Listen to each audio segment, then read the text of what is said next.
Hello નમસ્કાર વિદ્યાર્થી મિત્રો નમસ્કાર. તો બધા વિદ્યાર્થી મિત્રો ચેનલમાં હાર્દિક સ્વાગત કરું છું. તો વિદ્યાર્થી મિત્રો આજે આપણે દ્વિતીય સત્રમાં વિકાસનું મૂલ્યાંકન લક્ષી અસાઇનમેન્ટ ધોરણ 7નું જોવા જઈ રહ્યા છે. તો ચેનલને સબસ્ક્રાઇબ. અસાઇનમેન્ટ છે ગુજરાતીનું આપણું અભ્યાસક્રમ પાઠ કાવ્ય 11 થી 21. નીચેના દરેક પ્રશ્નના ઉત્તર માટે આપેલા વિકલ્પમાંથી સાચો વિકલ્પ શોધીને લખો. પદ્ય 3 પ્રશ્ન છે, રાઈટ. પદ્ય એટલે કવિતા, ગદ્ય એટલે પાઠ. આ ધ્યાન રાખજો. કાવ્ય 11. વૃંદાવનના માર્ગમાં શ્રી કૃષ્ણ સાના દાણા માંગે છે? તો જવાબ શું આવશે વિદ્યાર્થી મિત્રો? સોના મોહર, માખણ, દહીં કે મિશ્રી? તો અહીંયા આવશે દધી એટલે કે દહીં. તો ઓપ્શન સી છે તે સાચો જવાબ છે, રાઈટ. વાગે છે રે વાગે છે, આ પદના રચયિતા કોણ છે? એટલે કોણે એની રચના કરી છે? નરસિંહ મહેતા, દિવાળીબેન ભીલ, સંત કબીર કે મીરાબાઈ? તો તમને ખબર હશે કે ભાઈ વાગે છે વાગે પદના રચયિતા કોણ છે? મીરાબાઈ. એટલે ઓપ્શન ડી છે તેનો સાચો જવાબ આવશે, રાઈટ. કાવ્ય નંબર 14. રે પંખીડા સુખથી ચણજો કાવ્યના કવિનું નામ શું છે? સુંદરમ છે, પ્રેમાનંદ છે, કલાપી છે કે દલપતરામ? તો હવે આમાં જ આન્સર આવશે સી, કલાપી, રાઈટ. કલાપી. કવિની શેમ પછી પણ પંખીઓ ઉડી જાય તો તેમાં કવિને સી સંભાવના જણાય?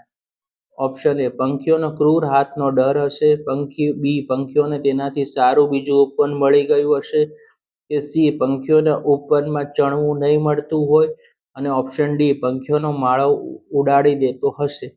તો ઓપ્શન એ પંખીઓને ક્રૂર હાથનો ડર હશે. કવિનું ઉપવન કોના માટે હંમેશા ખુલ્લું છે? એ બાળકો, બી પંખીઓ, સી પતંગિયા કે ડી ગ્રામજનો? તો વિદ્યાર્થી મિત્રો આન્સર આવશે બી પંખીઓ. કાવ્ય નંબર 17. કાશીધામથી ગંગાજળ લઈ યાત્રાળુનો સંઘ ક્યાં જતો હતો? એ હરિદ્વાર, બી ઓમકારેશ્વર, સી રામેશ્વર કે ડી સોમનાથ? તો option C Rameshwar, right. Option she is Rameshwar. સજ્જન યાત્રાળુ ગધેડાને ગંગાજળ પીવડાવ્યું ત્યારે અન્ય યાત્રાળુ તેને કેવું કામ કહ્યું? પુણ્યનું કામ, પશુ સેવાનું કામ, ઉમદા કામ કે મૂર્ખતાનું કામ? તો આવશે મૂર્ખતાનું કામ, બરાબર ને. ગધેડાને ગંગાજળ પીવડાવ્યું કેવું કામ કહેવાય? મૂર્ખતાનું કામ કીધું છે કવિએ. કાવ્ય નંબર 19. આપણો દેહ શાનાથી ઘડાયો છે? દેહ એટલે શરીર. યુદ્ધના મેદાનના માટીથી, બી ભારતની માટીથી, સી જંગલની માટીથી, ડી નદીની રેતીથી? તો મોસ્ટ આઈએમપી છે ભારતની માટીથી. આપણા ભારત દેશનો જયકાર ક્યાં ગજવીશું? દુનિયામાં, દેશની અંદર, સીમા પર કે ભારત મંદિરોમાં? તો આમાં કહી શકીએ આપણે સીમા. સીમા એટલે કે બોર્ડર. આપણે સૌ કોઈ એક માતાના સંતાનો છે. એ ધરતી માતા, બી પાર્વતી માતા, સી ગાય માતા કે ડી ભારત માતા? આપણે કોના સંતાનો છે? ભારત માતાના સંતાનો છે. કાવ્ય નંબર 21. કાવ્ય નંબર 21. જિંદગીમાં સાચો પડઘો કયો છે? ધન બાળકો માટે છોડી જવું, બી મકાનને જમીન છોડી જવું, સી સભામાં તાળી પડાવી, ડી વ્યક્તિની ગેરહાજરીમાં વાવા થવી? જિંદગીનો સાચો પડઘો છે કે વ્યક્તિની ગેરહાજરીમાં વાવા થવી. વાવા એટલે એના ગુણગાન. બીજું વિકલ્પ છે માનવીએ ઉન્નત જીવન માટે શું કરવું જોઈએ, હે ને. તો સૌથી પહેલો છે ઉન્નત જીવન સાથે મોજ મજા. ઓપ્શન બી ઉન્નત જીવન માટે ઉપવાસ, સી ઉન્નત વિચારો સાથે પુરુષાર્થ, ડી ઉન્નત મસ્તક સાથે સ્વમાનથી સાચવવું? તો આપણે કહીએ છીએ કે ઓપ્શન સી ઉન્નત વિચારો સાથે પુરુષાર્થ કરવો જરૂરી છે. પુરુષાર્થ એટલે મહેનત. પોતાની ચારે બાજુ દિવાલો ચણી માનવ શું ઝંખે છે? એ રક્ષણ, બી સલામતી, સી મુક્તિ કે ડી કબર? તો આપણે કહીએ છીએ મુક્તિ, અને આઝાદી. નીચેનામાંથી શું ગયેલું પરત આવતું નથી? એ ધન, બી સત્તા, સી પ્રાણ, ડી જમીન? તો આપણે બધા વિદ્યાર્થી મિત્રો ખબર છે કે એક વખત શરીરમાંથી પ્રાણ જાય તે પાછા આવતા નથી, રાઈટ. પ્રશ્ન નંબર 1 બ. કે કૌંસમાં આપેલા શબ્દોમાંથી યોગ્ય શબ્દ પસંદ કરી ખાલી જગ્યા પૂરો. કાવ્ય 11 છે. એ કુંડળ, બી ગગન, સી ઝરકસી.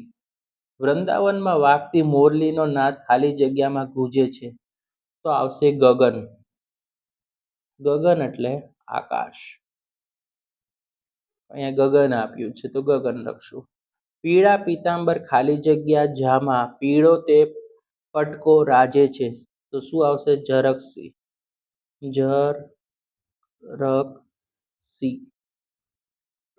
ત્રીજા નંબરની ખાલી જગ્યા કાનને તે ખાલી જગ્યા મસ્તક મુગટ મુખ પર મોરલી શોભે છે, તો શું આવે? કુંડળ. રાઈટ. કુંડળ. કુંડળ. કાવ્ય નંબર 14. ઓપ્શનમાં છે શે, માળી અને ઉપવન. ના પાડી છે તમ તરફ તે કે ફેંકવા ખાલી જગ્યા નામે, તો શું આવશે? માળી. ખુલ્લું મહારું ખાલી જગ્યા સદા પંખીડા સર્વેને છે, ઉપવન.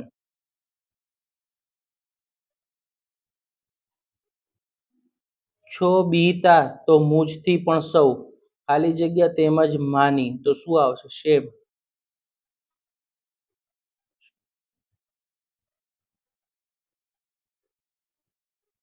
કાવ્ય નંબર 17.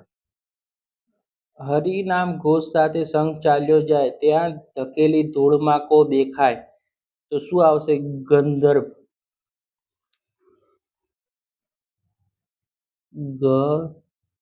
ગંધર્વ. ઓકે. બીજી ખાલી જગ્યા મરતાનું માથું ફોડે લઈ લીધું તહીં ખાલી જગ્યા ખાલી કરી દીધું મુખ મહી, ગંગાજળ.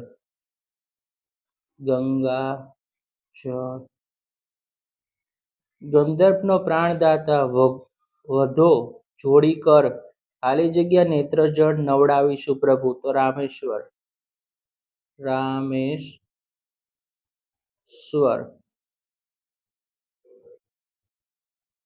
રાઈટ. રામેશ્વર. કાવ્ય નંબર 19. જેને ગૌરવ સ્મરણે જાગે ભાવોની ખાલી જગ્યા, તો શું આવશે? શર્વાણી. સરવાણી. ઊંચ નીચના ભેદ ટાળશું ઝૂલશો ખાલી જગ્યા હિંડોળે, તો પ્રેમ. સીમાડે ખાલી જગ્યા ગજવશું વિજય વરીને ફરીશું, જયકાર. કાવ્ય નંબર 21. વિદ્યા ખાલી જગ્યામાં અને પર કબજામાં ધન, તો શું આવે? વિદ્યા પુસ્તકમાં. વિદ્યા પુસ્તકમાં અને પર કબજામાં ધન, એટલે વિદ્યા પુસ્તકમાં અને કબજામાં શું હોય? ધન. કબજા એટલે કે એની પાસે. મોતની તાકાત સી મારી શકે ખાલી જગ્યા તારો ઈશારો જોઈએ, શું હોય? જિંદગી. હે ને? જિંદગી. જિંદગી એટલે જીવન. ખાલી જગ્યા જાતે સર્વે ગયું શામળ કહેવત એથી કયું, વચન. વચન. રાઈટ. તો વિદ્યાર્થી મિત્રો, ચેનલને સબસ્ક્રાઇબ કરી દેજો, વિડીયોને લાઇક કરી દેજો અને વિડીયો તમારા મિત્રો સાથે શેર કરી દેજો. Like, share and subscribe.